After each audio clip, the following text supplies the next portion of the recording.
사랑하는 탁고마 교회 성도 여러분, 안녕하십니까? 지난 안식일은 우리가 거의 6개월 만에 처음으로 함께 모여 예배를 드렸습니다. 교회 내부 공사를 마치고 여러분들과 함께 드리는 예배는 감동이었고 기쁨이었습니다. 사실 6개월 동안 설교를 텅 빈 교회당에서 했거든요. 근데 여러분의 얼굴 한 분 한 분을 바라보면서 설교할 때 훨씬 은혜가 있었고 기쁨이 있었고 감동이 있었습니다. 새로 교회의 문을 열면서 우리 성도들 가운데 얼마나 참석하실까 하고 생각을 했는데 우리 교인들 중에서 나오실 만한 분들은 거의 다 나오셨어요. 얼마나 감사한지 모르겠습니다. 오늘 다시 우리가 화요일 저녁 말씀을 함께 연구를 하겠습니다. 오늘은 스가랴 4장 1절부터 14절을 본문으로 해서 오직 나의 영으로 되느니라, 오직 나의 영으로 되느니라, 이런 제목으로 하나님 말씀을 함께 나누겠습니다. 우선 스가랴 4장 1절부터 6절까지만 말씀을 보겠습니다. 내게 말하던 천사가 다시 와서 나를 깨우니 마치 자는 사람이 잠에서 깨어난 것 같더라. 그가 내게 묻되 네가 무엇을 보느냐? 내가 대답하되 내가 보니 숭금 등잔대가 있는데 그 위에는 기름 그릇이 있고 또 그 기름 그릇 위에 7 등잔이 있으며 그 기름 그릇 위에 있는 등잔을 위해서 7 관이 있고 그 등잔대 곁에 2 감람나무가 있는데 하나는 그 기름 그릇 오른쪽에 있고 하나는 그 왼쪽에 있나이다 하고 내게 말하는 천사에게 물어 이르되 내 주여 이것들이 무엇이니까 하니 내게 말하는 천사가 대답하여 이르되 네가 이것들이 무엇인지 알지 못하느냐 하므로 내가 대답하되 내 주여 내가 알지 못하나이다 하니 그가 내게 대답하여 이르되 여호와께서 스룹바벨에게 하신 말씀이 이러하니라. 만군의 여호와께서 말씀하시되 이는 힘으로 되지 아니하며 능력으로 되지 아니하고 오직 나의 영으로 되느니라. 아멘.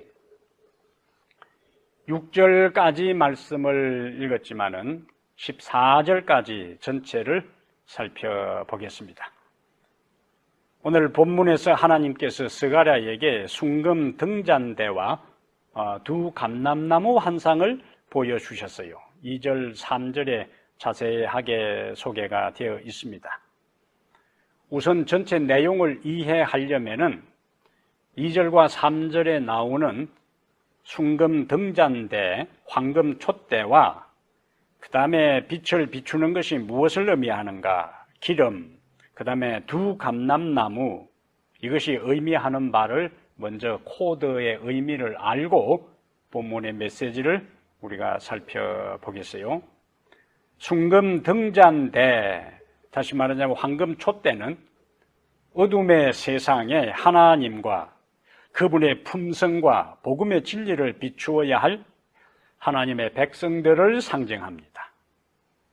구약시대 같으면 이스라엘 민족, 언약 공동체고 신약에 있어서는 교회입니다. 등대가 빛을 비춘다 하는 것은 주의 사업을 하는 것을 의미하고 등대가 빛을 계속 비추기 위해서는 무엇이 필요한가? 기름을 계속 공급받아야 합니다. 이 기름은 바로 성령 하나님을 상징해요. 그 다음에 등대 곁에 있는 2 감람나무는 1차적 의미는 온 세상에 기름 부음 받은 자 둘인데 2 감람나무는 이스라엘의 제사장 직분과 왕의 직분을 의미해요. 그리고 다시 12절에 2 감람나무 2 가지가 나와요. 이것은 종교 지도자인 제사장 여호수아와 정치 지도자인 총독 스룹바벨을 상징합니다. 종말론적으로 두 감람나무는 제사장과 왕으로서 그리스도 메시아 직분에 대한 표상으로 볼 수 있어요.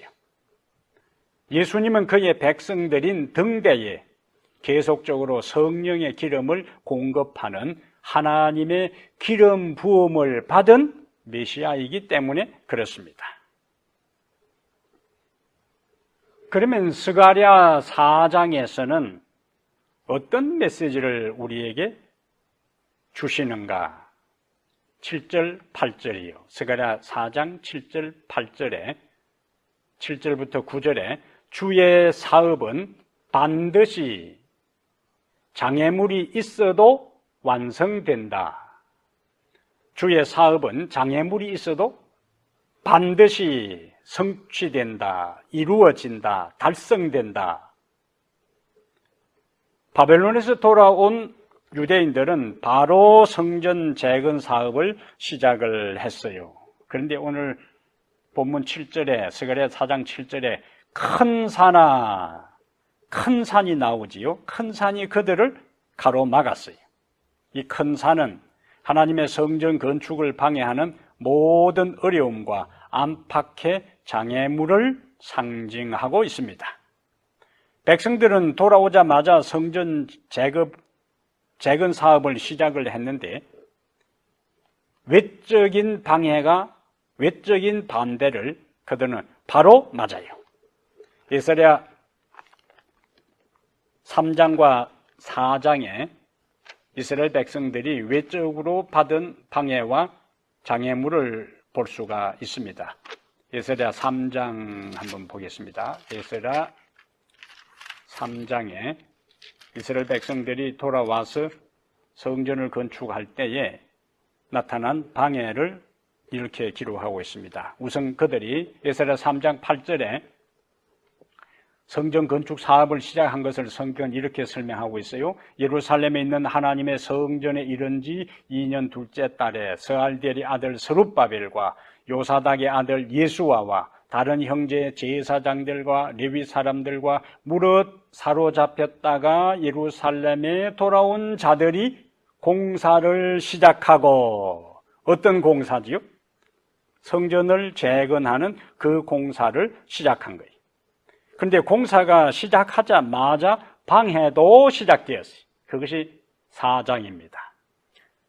사로잡혔던 자들의 자손이 이스라엘 하나님 여호와의 성전을 건축한다 함을 유다와 베냐민의 대적이 듣고, 그 다음에 이제 방해 공작이 4절에 이로부터 그 땅 백성이 유다 백성의 손을 약하게 하여 그 건축을 방해하되, 어떻게 방해하는가? 바사왕 고레스의 시대부터 바사왕 다리오가 즉위할 때까지 관리들에게 뇌물을 주어 그 계획을 막았으며, 그 다음에 6절에 또 아하수에로가 즉위할 때에 그들이 글을 올려 유다와 예루살렘 주민을 고발하니라.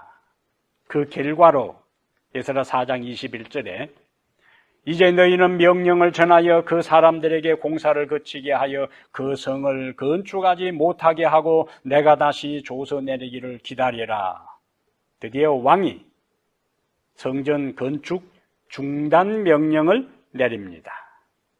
이렇게 될 때에 성전 건축을 이스라엘에 돌아오자마자 시작했던 이스라엘 백성들은 용기를 잃고 성전 건축에 대한 의욕을 상실하고 이제 세속적인 이익을 추구하는 것으로 전락되고 맙니다. 이런 어려운 상황에서 하나님께서 오늘 스가랴 본문을 통해서 장애물은 제거되고, 왜냐하면 큰 산아, 스가랴 4장 7절에 큰 산아 네가 무엇이냐, 네가 스룹바벨 앞에서 평지가 되리라. 그러면서 9절에 스룹바벨의 손이 이 성전의 기초를 놓았은저 그의 손이 또한 그 일을 마치리라고 약속을 해 주셨습니다. 그럼 우리가 생각할 것이 있습니다. 하나님의 사업, 하나님의 성전 건축이라는 중차대한 이 일을 하는데 왜 하나님께서 그 방해하는 이방 민족들의 방해를 차단시키지 않고 왕의 마음에 감동을 주어서 고소 고발건에 대해서 방해하지 않도록 성전 건축 중단 명령을 내리지 않도록 감화를 주시지 않았을까? 이런 생각이 우리 속에 자연스럽게 듭니다. 그런데 여러분, 일반적으로요, 모든 일이 너무 잘 되고 순조롭게 풀리고 순풍에 돛단 듯이 잘 해결되면은 하나님의 은혜, 하나님의 도움, 하나님의 능력을 망각하거나 그 도움을 간구하지 않는 것이 일반적인 사람들의 모습이. 장애물과 어려움을 만나는 것은 뭐 하라는 이야기인가? 인간의 한계를 알라는 이야기, 인간의 연약함을 깨달으라는 기별입니다. 대신 하나님의 능력을 의지하고 그분을 찾고 그분의 도움을 간구하라는 거예요. 그런 과정을 통해 우리의 믿음이 성장합니다. 그런 과정을 통해 우리가 강해지는 거예요. 그래서 이루어진 모든 일에 대해 이것은 전적으로 인간이 한 것이 아니고 사람의 수고와 노력과 애씀에 의해 된 것이 아니라 전적으로 그분의 능력과 은혜와 은총으로 이루어졌다고 하나님께 영광 돌리게 되는 거예요. 근데 문제는 하나님은 어떤 장애물이 있을 때에 여기 본문에 나오는 것처럼 큰 산아 네가 무엇이냐, 네가 스룹바벨에서 평지가 되리라, 기적적으로 단번에 그 장애물을 제거해 주시지 않아요. 스룹바벨 당시에도 성전 건축 공사가 거의 20년 동안 중단되어 답보 상태에 있었습니다. 그리고 오늘 본문에 있는 것처럼 큰 산아 스룹바벨 앞에서 평지가 되리라는 약속을 한 이후에도 완성되기까지 자그마치 4년의 세월이 또 걸렸어요. 그리고 예루살렘 성벽을 완성하는 일은 거의 100년 후에 느헤미야 시대에 이루어졌습니다. 이란 것은 우리에게 뭘 이야기해 주는가? 우리가 주의 사업을 하는 데에 항상 장애물이 있을 수 있습니다. 믿음의 성장의 길이 쉽지 않다는 거예요. 편한 방법은 없습니다. 지름길도 없어요. 성경의 진리를 발견하는 것도 쉽게 저절로 되는 게 아니라는 말씀이죠. 열심히 노력하고 찾고 연구하고 기도하고 묵상해야만이 성경 속에 있는 진리의 보화를 우리가 발견하는 기쁨을 누릴 수가 있습니다. 여러분은 편안하게 1시간 그냥 강의를 듣지만은 이 1시간 강의를 위해서 저는 적어도 10시간 이상을 연구해야 1시간 강의가 준비가 됩니다. 그냥 저절로 쉽게 되는 게 아니지요. 신앙의 성장도 주의 사업도 마찬가지입니다. 우리가 믿음에 성장하는데도 매일의 부단한 노력과 훈련의 과정을 통해 믿음의 정상에 오를 수 있습니다. 신앙생활을 쉽게 하려고 우리는 생각하지 말아야 합니다. 이 세상에 가치 있는 일치고 땀과 눈물 없이 저절로 쉽게 되는 것은 하나도 없습니다. 예수님께서도 좁은 길과 넓은 길을 말씀하셨잖아요. 넓은 길은 편하기 때문에 많은 사람이 갑니다. 우선 편하기 때문에, 우선 재미있고 우선 즐겁기 때문에 많은 사람이 가요. 그러나 생명으로 인도하는 길은 좁고 협착하여 찾는 이가 적다 그랬습니다. 가치 있는 길을 가는 것, 영생으로 가는 길은 절대로 지름길이 없습니다. 또한 우리가 생각할 것은 하나님의 사업은 느리게 진행되고 하나님의 약속의 성취도 지연되는 것처럼 보일지라도 절대로 하나님의 사업을 등한히 하지 말고 하나님의 약속을 의심하지 말아야 된다는 거죠. 스룹바벨은 지금 지칠 대로 지쳐 있습니다. 20년 전에 시작한 공사가 큰 산과 같은 장애물 때문에 답보 상태에 있어요. 그것이 다시 시작하여 완성되는 것도 4년이 더 걸릴 것입니다. 그런데 하나님이 오늘 스가랴 4장 9절에 확실하게 약속을 하시잖아요. 스룹바벨에게 너가 기초를 놓았으니까 너가 마칠 것이다. 하나님의 약속이에요.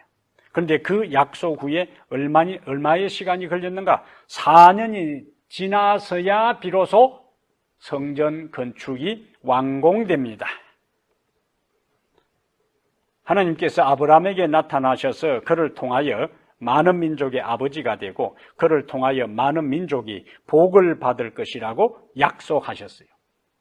아직 아이들이 없는 가운데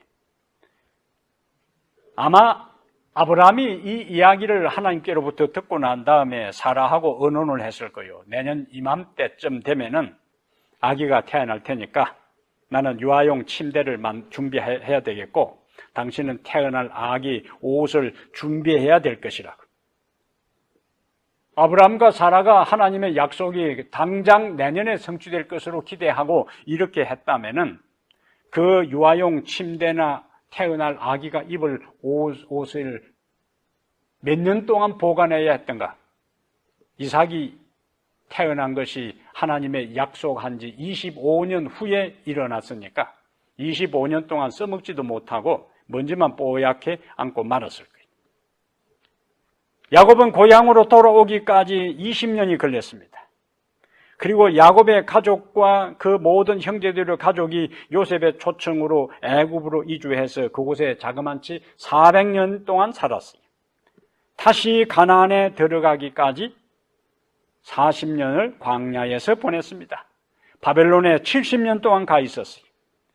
그리고 말라기 선지자를 마지막으로 침례 요한이 등장하기까지 400년 동안 하나님은 공식적으로 선지자를 보내지 않으시고 침묵하셨어요. 이것을 우리가 신구약 중간시대라 그렇게 합니다. 이렇게 긴 세월이 흐른 후에 아브라함에게 하나님께서 아들을 약속하심과 동시에 복의 근원이 된다고 한 것은 메시아가 아브라함의 후손을 통해 온다는 약속인데 아브라함에게 하신 그 말씀 이후에 약 2000년이 지난 이후에야 예수님께서 이 세상에 인간으로 오셨어요. 하나님은 우리가 하는 것처럼 서두르지 않으십니다. 하나님의 시간과 인간의 시간은 동일하지 않아요. 그래서 베드로는 주께는 하루가 1000년 같고 1000년이 하루 같은 이 한 가지를 잊지 말라. 인간의 시간과 인간의 기대와 경험 세계를 가지고 자꾸만 하나님의 시간을 판단하고 평가하면서 하나님이 기도를 응답해 주지 않으신다고 우리가 안달하고 조급할 때가 많이 있습니다. 그런데 하나님, 인간에게 있어서 하나님에게 1000년, 1000년이 하루 완전히 달라요. 그래서 우리는 한 개인의 변화와 교회의 성장과 발전이 우리가 기대하는 것처럼 쉽게 속성으로 바로 되지 않는다고 하여 실망할 것이 없습니다. 인내를 가지고 기다려야 합니다. 여러분이나 저나 참 안 바뀌는 것이 사람인 것을 압니다. 참 변화되지 않는 것이 인간이에요. 자기 자신을 봐도 그렇고 다른 사람을 봐도 그렇습니다. 그래도 우리는 우리 자신에게 인내해야 되고 다른 사람에 대해서 기다려줘야 돼요. 왜 그럴까요?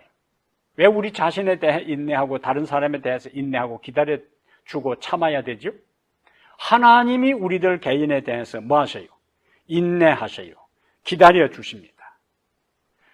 하나님이 내 자신과 우리들 주변 사람들에 대해 인내하고 오래 참고 기다려주시니까 우리도 우리들 자신과 다른 사람이 변화될 때까지 기다려야 하는 겁니다.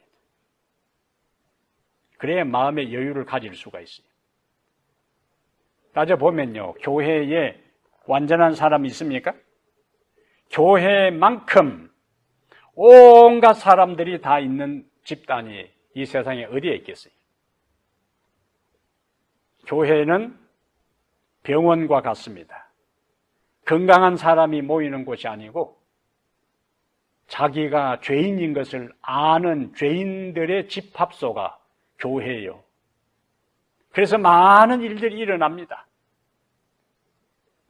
하나님은 문제투성이고 결점투성이고 허물투성인 우리들을 당신의 성령과 은혜를 통하여 십자가의 복음을 통하여 우리를 변화시키고 계시기 때문에 우리들 자신에 대해 다른 사람에 대해 오래 참고 인내하시기를 바랍니다.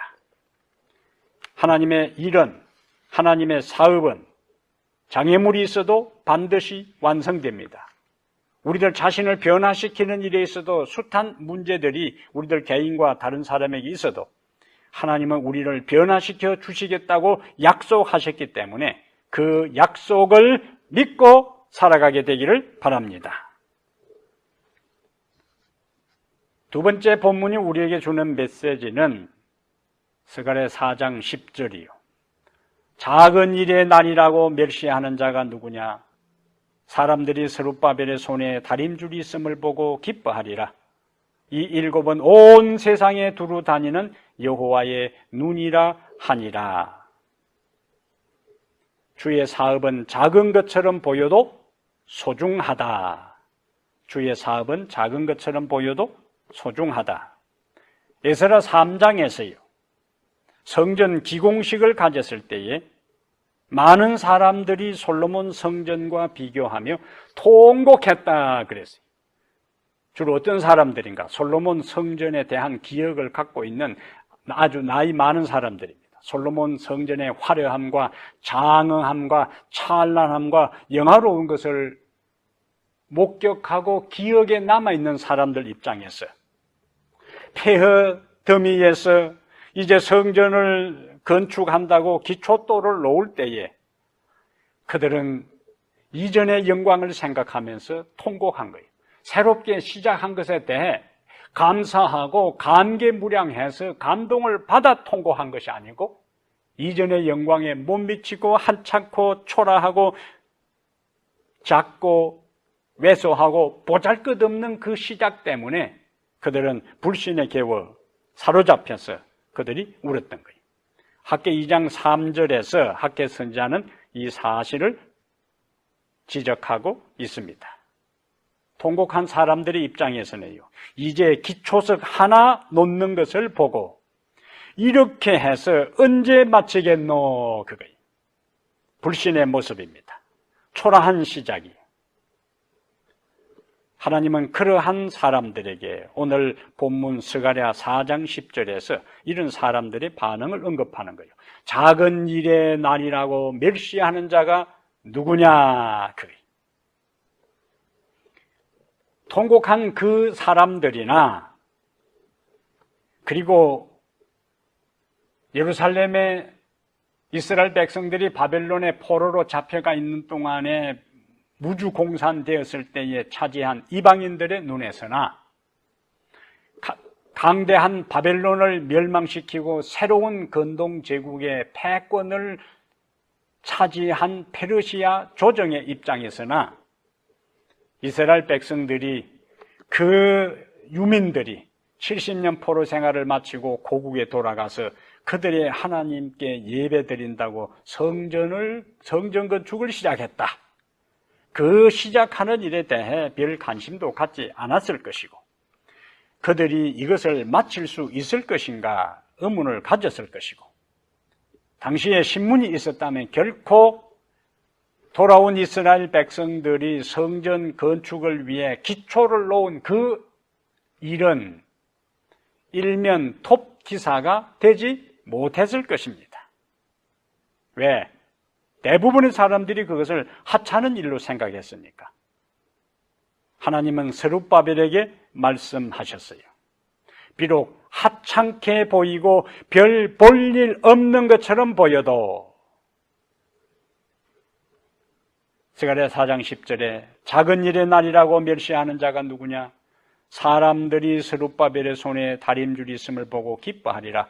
이 일곱은 온 세상에 두루 다니는 여호와의 눈이라. 그것은 하나님이 관심을 갖는 일이라는 거예요. 하나님이 관심을 갖는 일은 사람이 볼 때는 하찮고 중요하지 않고 별 볼 일 없는 것처럼 보여도 하나님이 관심을 갖는 것은 가치 있는 일이요, 중요한 일이요, 하나님의 영광을 드러내는 일이요, 의미가 있는 일이라는 것입니다. 하나님께서 스룹바벨과 돌아온 유민들이 기초를 놓는 그것을 7눈, 완전한 눈을 가지고 감찰하고 관심을 가지고 지켜보신다는 약속을 여기서 해주고 있는 것입니다. 우리가 가정에서, 우리의 일상에서, 교회에서 하는 일들이 드러나지 않고 하찮아 보일 수도 있습니다. 교회 청소를 한다, 휴지를 줍는다, 식사 봉사를 한다, 이러한 일들이 어쩌면 영적인 일도 아닌 것 같고 거룩한 일도 아닌 것처럼 생각될 수 있어요. 그리고 타코마 지역에 있는 우리 교회가 타코마 지역의 이름도 알려지지도 않고 숫자도 많지도 않고 사회에 명망 있는 인사들이 출석하지 않아도 하나님의 7눈이 우리를 지켜보고 감찰하고 계시고 지켜보신다는 그 사실 앞에 우리의 소중함과 우리의 귀중함과 우리의 가치 있음을 다시 한번 인식하고 깨닫고 확신하고 하나님께 감사와 찬양과 영광을 돌리기를 바랍니다. 하나님의 사업은 우리를 통하여 하나님의 진리와 그분의 품성을 세상에 드러내는 일인데 이것이 등잔대의 역할입니다. 우리의 삶을 통해 우리의 말을 통해 우리는 사람들에게 예수 그리스도를 증거해야 합니다. 그의 임재와 품성이 우리의 삶을 통해 우리가 가정에서 시작하여 교회에서 훈련받고 온 세상에 하나님의 영광과 하나님의 복된 진리와 하나님의 품성을 우리의 삶을 통해 우리의 말을 통해 다른 사람에게 드러내야 되는 거예요. 그래서 우리는 끊임없이 신앙생활을 하면서 나의 모습, 내가 생각하는 것, 내가 말하는 것, 내가 행동하는 것, 내가 처신하는 것, 내가 살아가는 모든 모습을 하나님의 품성과 예수 그리스도의 품성과 견주어보고 비교하고 같이 묵상하면서 나의 모습을 살펴봐야 되는 거예요. 감정적으로 처신하고 감정적으로 행동하고 감정적으로 말하는 대신에 나의 생각, 나의 말, 나의 행동, 나의 처신, 나의 결정 모든 것이 내가 드러내야 할 하나님과 예수 그리스도의 가르침에 기초하여 처신해야 된다는 말씀이지요. 그러한 과정을 통해서 우리는 나 혼자 겨우 교회 왔다 갔다 하면서 자리를 채우고 신앙생활 하는 것이 아니라 하나님께서 우리를 황금 등잔으로 인정하시고 황금 등잔의 임무, 빛을 발하는 책무, 사명을, 역할을 우리에게 주신 겁니다. 그래서 우리는 매일매일 하루하루를 살면서 끊임없이 자문자답해 봐야 해요. 하나님께서 나를 황금 등잔대로, 황금 촛대로 부르셨다면 내가 하는 일은 빛을 발하는 일이다.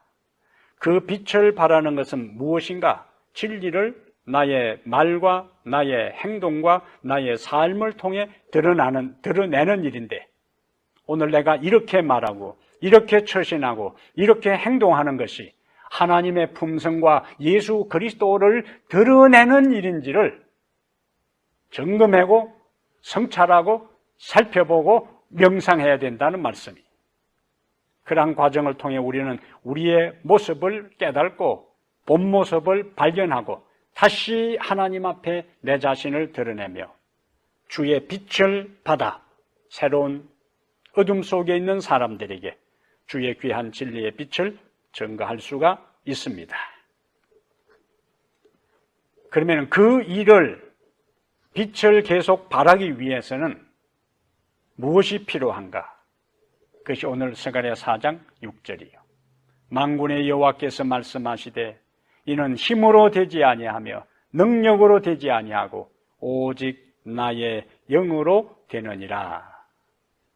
우리가 주의 사업을 감당하기 위해서는 하나님의 성령의 끊임없는 공급을 받아야 하는데, 이런 중요한 진리는 두 감람나무 상징과 스룹바벨에게 주께서 하신 말씀을 통해 보여주는 거예요.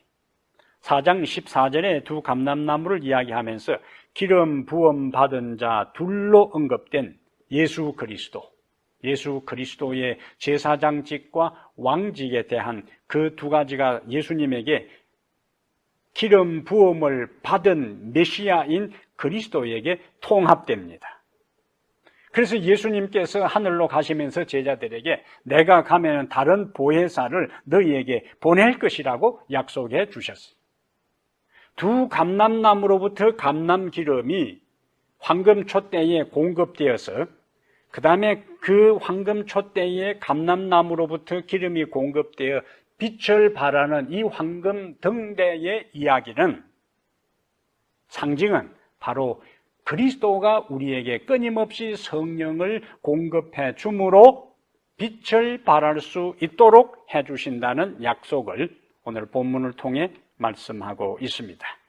우리가 주를 위해 일하는 방법, 주의 사업을 하는 방법, 빛을 발할 수 있는 방법이 두 가지가 있는데, 4장 6절에 하나는 나의 힘과 능력으로 하는 겁니다.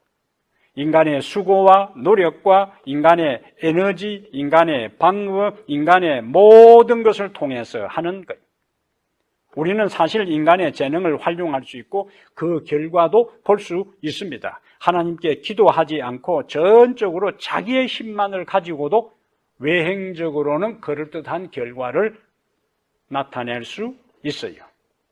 그러나 바울은 고린도전서 3장 12절에 그러한 것은 하나님 앞에 나무와 풀과 짚에 불과하다고 했어요. 우리의 수고와 재능과 노력의 산물은 하나님 앞에 아무런 의미가 없습니다. 왜냐하면 그것은 나의 영광을 드러내고 인간을 높이기 때문에 그래요. 바벨론 정신입니다. 또 다른 방법은 오늘 제목처럼 하나님의 영을 통하여 하는 거예요. 성령의 공급을 받아서 빛을 발하는 겁니다. 최근에 재밌는 글을 하나 읽었어요. 옛날 나이 많은 벌목꾼이, 나무 베는 이 벌목꾼이 연장을 구입하기 위해 시장에 갔습니다. 연장을 파는 공구상에 광고문이 하나 붙어 있는데 톱에 대한 광고였어요. 이 톱은 기존 톱보다 하루에 2배의 나무를 자를 수 있다, 벌목할 수 있다는 광고를 보고 이 사람은 주저없이 그 톱을 구입을 했습니다. 일주일이 지난 다음에 이 사람은 이 공구상 주인에게 그 톱을 다시 가져와서 환불을 요청했어요. 그러면서 이야기를 합니다. 다른 때는 자신의 도끼로 10그루 이상의 나무를 벌목했는데 이 새로 산 톱으로는 아무리 내가 힘들게 노력해도 하루 1그루 내지 2그루밖에 나무를 자르지 못했다고 했어요. 주인이 하도 이상해서 이 기계를, 톱을 아무리 살펴봐도 이상이 없어요. 그리고는 스위치를 넣고 점화줄을 잡아 당겼을 때에 엔진이 걸려서 톱이 이제 작동을 하기 시작하는데, 벌목꾼 이야기를 들어보니까 이 나이 많은 벌목꾼은 이 톱이 기름을 넣고 작동시키는 엔진이 작동되어서 하는 자동 톱인 줄을 알지 못하고 그냥 자기 힘으로 그 톱을 사용해서 나무를 잘랐던 것입니다. 이것이 우리가 종종 하나님께서 주시는 힘을 사용하는 대신에 자기가 활용할 수 있는 힘으로 주의 사업을 하는 경우가 되는 것입니다. 그러므로 우리는 성령의 기름을 끊임없이 공급해 주시도록 우리 주 예수 그리스도께 부지런히 간구할 필요가 있어요. 등잔대를 가만히 생각해 보세요. 그 빛이, 불은 어디에서 지금 타고 있냐면은 심지에서 불이 탑니다. 그런데 그 심지에서 불이 나오는 게 아니고 심지에 흡수되어 있는 기름이 타면서 빛을 발하는 거예요. 심지가 기름으로 적셔 있는 동안 그것은 계속하여 타면서 빛을 발할 것입니다. 그러나 기름이 떨어지면 곧 그 심지는 새까맣게 타면서 연기를 발하다가 꺼지고 말아요. 하나님의 성령이 우리에게 끊임없이 공급된다면 우리는 주님을 위하여 밝게 빛을 발할 수 있고, 그 성령의 능력을 통하여, 성령의 지혜를 통하여, 성령의 인도를 통하여 우리에게 주어진 주의 사업을 넉넉히 감당하고도 남음이 있을 것입니다. 스가랴는 환상 중에서 두 감람나무를 보았는데 두 감람나무는 계속하여 등잔대에 기름을 공급했고 그 결과 꺼지지 않고 계속 불을 밝힐 수 있었습니다. 우리가 전적으로 하나님을 의지할 때 우리는 계속하여 주를 위해 봉사할 수 있고, 하나님의 성령이 끊임없이 우리에게 공급될 때 우리는 그 기름을 태우면서 영혼을 구원하고 자신의 삶을 변화시키고 세상에 하나님의 품성을 증거하는 빛을 발할 수가 있습니다. 심지는 등잔의 기름에 전적으로 의존해야 돼. 기름이 없이는 심지는 아무 소용이 없습니다. 이 심지 자체에는 기름을 보관할 창고가 없어요. 끊임없이 밑에서 기름이 공급되어야만이 심지에서 불이 발할 수가 있습니다. 우리는 심지에 해당되는 거예요. 종종 자동차에 기름을 제대로 넣지 않아 엔진이 과열되는 경우가 있어요. 중간에 섣버립니다. 아무리 고급 자동차라 할지라도 엔진룸에 기름이 공급되지 아니하면은 더 이상 운행할 수가 없습니다. 우리도 성령의 도움 없이는 그를 위해 봉사할 능력도 없고 영적 삶을 살아갈 수도 없습니다.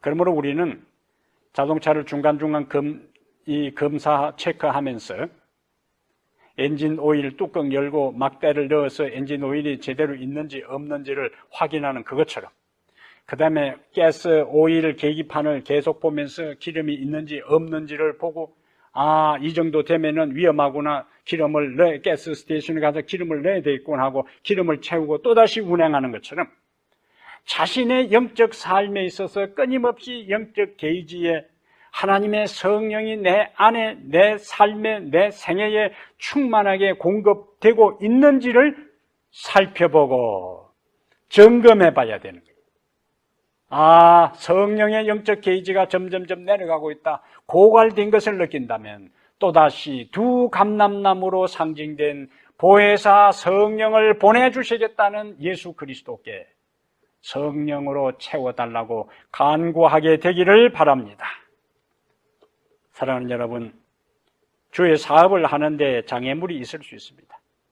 하지만 하나님은 그 모든 장애물을 극복할 수 있는 능력을 주셔요. 우리가 주의 사업을 할 때 당장의 결과를 보지 못할 수 있습니다. 그러나 그분이 약속하신 것은 반드시 이루어집니다. 우리는 우리가 하는 작은 일에도 최선을 다하고 소중하게 여겨야 돼. 하나님의 눈이, 하나님의 관심이 그것과 함께 하시기 때문입니다. 우리가 하나님의 진리와 그분의 품성을 세상에 드러내기 위해서는 끊임없이 성령의 기름을 공급받아야 합니다. 그 끊임없는 성령의 공급원은 예수 그리스도입니다.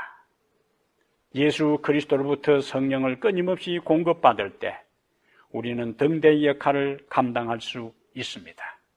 오직 나의 영으로 되느니라. 오직 나의 영으로 되느니라. 오직 나의 영으로 되느니라.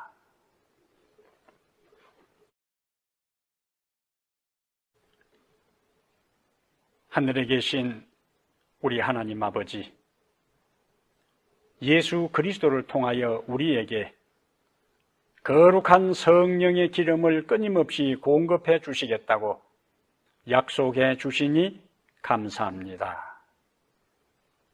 우리가 인생을 살고 주의 사업을 하고 믿음의 삶을 살아갈 때에 언제나